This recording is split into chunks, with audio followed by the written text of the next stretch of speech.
Presentación e introducción.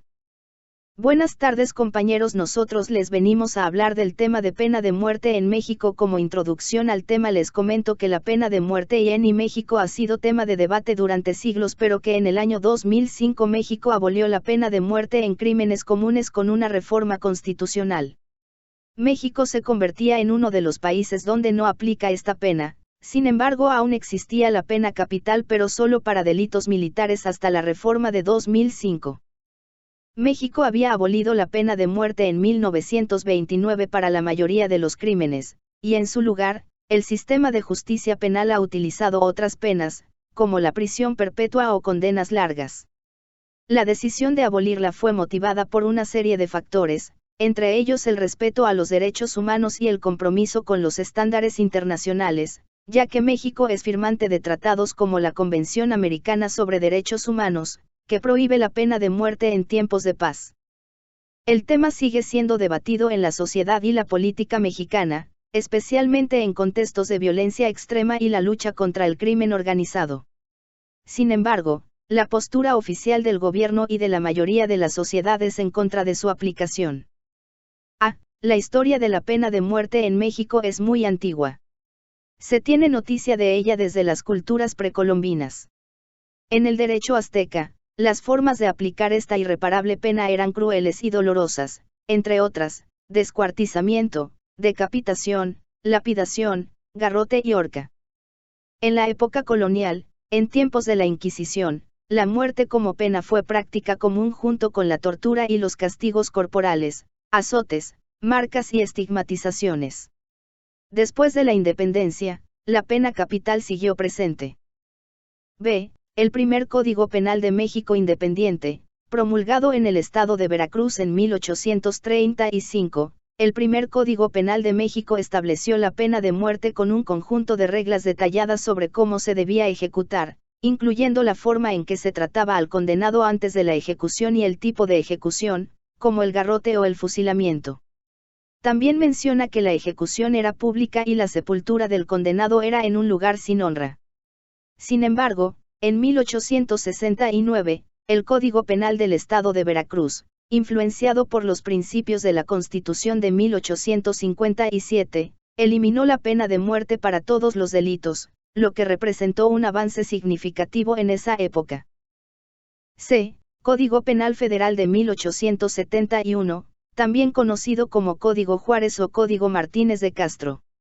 A pesar de que la mayoría de la comisión redactora del código se oponía a la pena de muerte, considerándola injusta, ilegítima, irreparable e innecesaria, el presidente de la comisión, Martínez de Castro, decidió mantenerla debido a las difíciles circunstancias del país y la inseguridad en las cárceles. El código regulaba de manera muy detallada cómo debía llevarse a cabo la pena de muerte, especificando que solo debía implicar la privación de la vida y no debía ser más dolorosa de lo necesario. Además, no se debía aplicar a mujeres ni a hombres mayores de 70 años, ni llevarse a cabo en público, aunque sí se informaba al público mediante carteles con los detalles del condenado y su crimen. En cuanto a la ejecución, debía ser privada, con pocos testigos, y si el reo lo deseaba, podía estar presente un sacerdote. También se especificaba que no se ejecutaría en días festivos y que el cuerpo del condenado debía ser sepultado sin ceremonias. Además, todos los códigos penales de los estados de la República también mantenían la pena de muerte.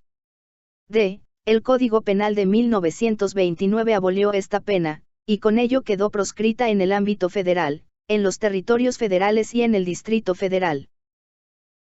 A partir del Código Penal de 1931, México continuó el proceso de eliminación de la pena de muerte en su sistema legal.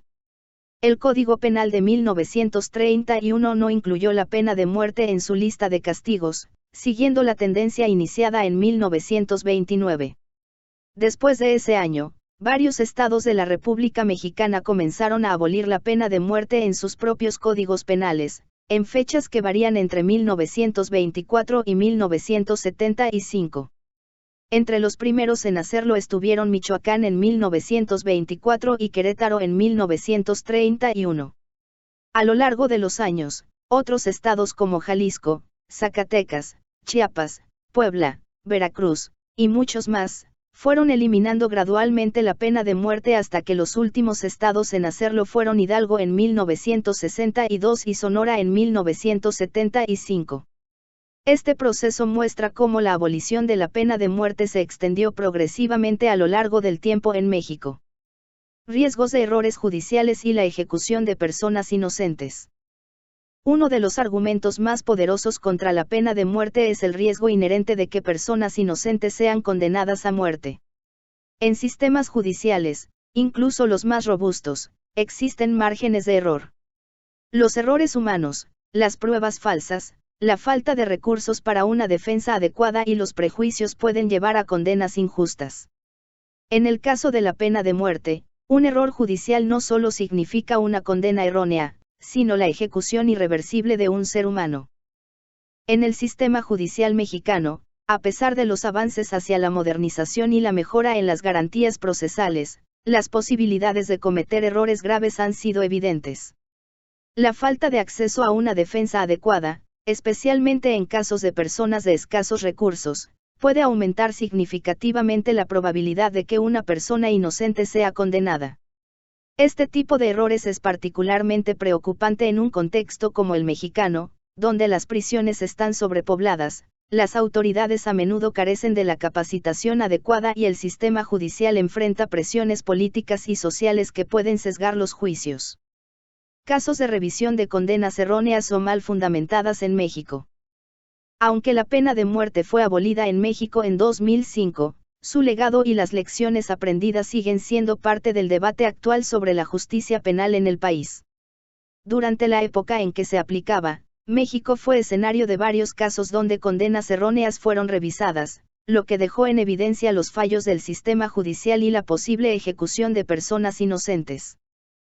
Un caso emblemático fue el de Raúl Hernández, quien fue condenado a muerte en 1995 por un asesinato que no cometió.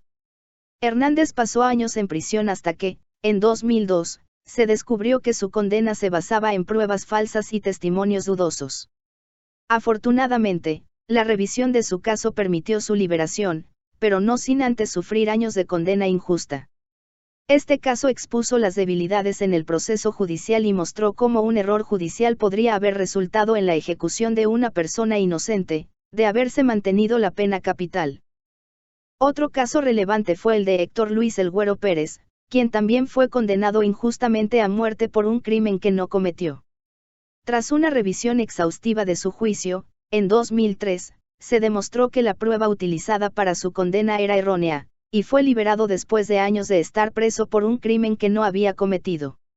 En este tipo de casos, la revisión judicial mostró cómo el sistema penal mexicano pudo haber fallado trágicamente si la pena de muerte hubiera seguido siendo una opción, ya que la ejecución de una persona inocente es un daño irreversible.